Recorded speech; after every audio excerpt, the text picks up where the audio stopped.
All right, so we're going to try to take a deep dive into high functioning depression today. Okay. And this is something that I think a lot of people struggle with. Hmm. It's this idea that on the surface, Hmm. you can be really high achieving and you can have a lot of success, Right. but behind the scenes, you're struggling with this really persistent, Yeah. like low grade depression. It's this hidden weight that you're carrying around constantly, It's right?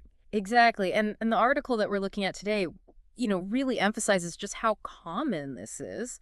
Yeah, it's more prevalent than you might think. Right. And I think one of the dangerous things about it is that because it is so hidden, Mm-hmm. it often goes unnoticed and untreated for a really long time. Yeah, and it makes you wonder, like, how do we even define it, right? Because the article mentions it's not a formal diagnosis. Exactly. It's not like you go to the DSM-5 and say, oh, there it is, high-functioning depression. Yeah. It's really more of a way to describe this pattern Mm. of, you know, Right. experiencing depression, but still being able to function in Mm-hmm. certain aspects of your life. Yeah, it's like almost like a coping mechanism in a way. In a way, it is. Right. But it's not healthy. Exactly. It's like you're putting on this mask every day. And the article actually like connects it to this other thing called persistent depressive disorder, Okay. or PDD, PDD. which is an actual diagnosis. Got it. So it's like in the realm of depression, Yes. but it's this specific. It's more of that chronic, low-grade, Huh. persistent kind of feeling. As opposed to maybe those more intense but shorter depressive episodes. Right, exactly. Imagine like a low-grade fever that never quite breaks. Oh, wow. You're not bedridden, but you just never feel 100%. You just always feel kind of blah. Exactly. And Yeah. it can go on for years. Wow. So for someone with PDD, like what are some of the signs? Well, the article actually lists a few, and it could be things like, feeling fatigued, even if you're getting enough sleep. Okay.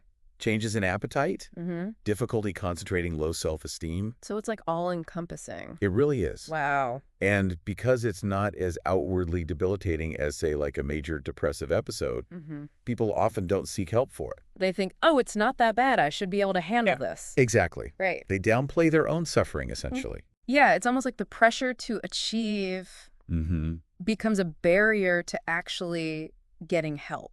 Absolutely. And that's why recognizing it is so important, because beneath that everything is fine exterior, there's this real struggle happening. Yeah. And we were talking about this idea of masking earlier. Right. Like, what are some telltale signs that someone might be doing that?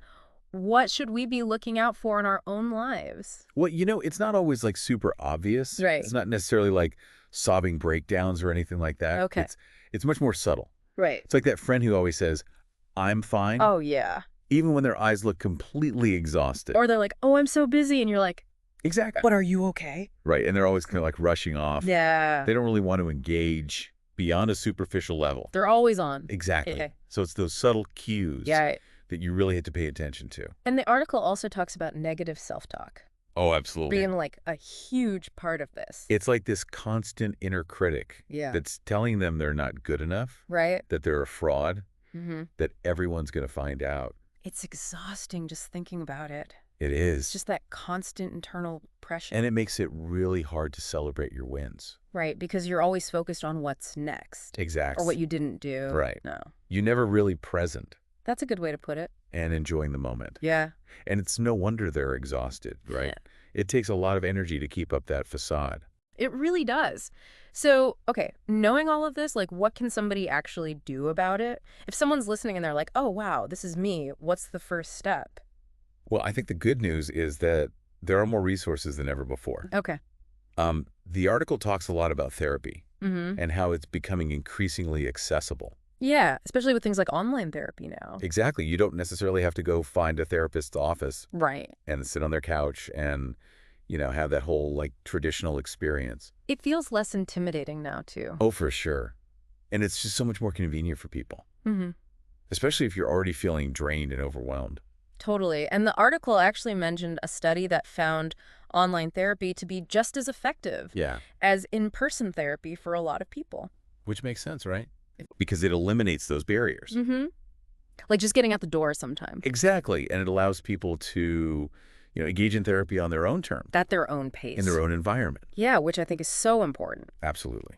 So, okay, let's say someone's thinking, all right, therapy sounds good, but do I even have high-functioning depression? Yeah. Like, do I need a diagnosis to go to therapy? What would you tell them? No, not at all. Yeah. You absolutely do not need a formal diagnosis to seek help. Okay. In fact, the article really emphasizes that. Okay. It's, sometimes just talking to someone Right. who understands mental health Mm-hmm. can make a world of difference. Totally. It's not about fitting into a box. Right. It's about getting support. Just having someone to listen who gets it. Exactly. And sometimes just admitting that you need help is that first step towards healing. It's huge. It's a sign of strength, not weakness. It takes courage to admit that you don't have it all figured out. Absolutely. We're all just figuring it out as we go. Right, exactly. And I think that's something that people with high-functioning depression Yeah. often struggle with. They have this pressure to have it all together, Yes. to be They perfect. expect to have it all figured out. Exactly. And that's just not realistic for anyone. No, it's not. It's like, they say you don't have to see the whole staircase to take the first step. Right. And sometimes that first step is just saying, hey, I need some help. Yeah. Just admitting you don't have to have it all figured out. Exactly. And giving yourself permission to not be perfect. It's so important. We put so much pressure on ourselves these days We do. It's true. to have it all together, to be successful, to be happy all the time. Right. And then we see other people and we're like, well, they've got it figured out. Exactly. And we compare ourselves, and it's just a recipe for feeling inadequate. It really is. And it's exhausting. And I think, especially after this deep dive, Yeah. it makes you realize that even those people who seem like they have it all together are often struggling silently.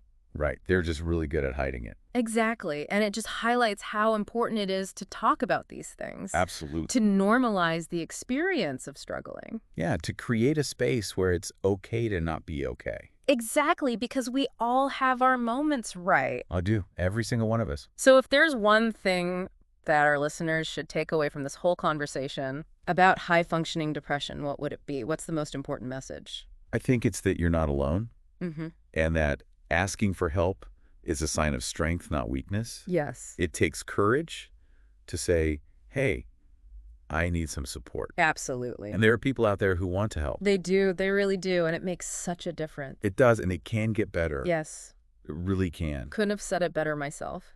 And for anyone listening who's resonating with this, we're including links to resources in the show notes Yes, definitely check those out. where you can find support and connect with others who understand what you're going through.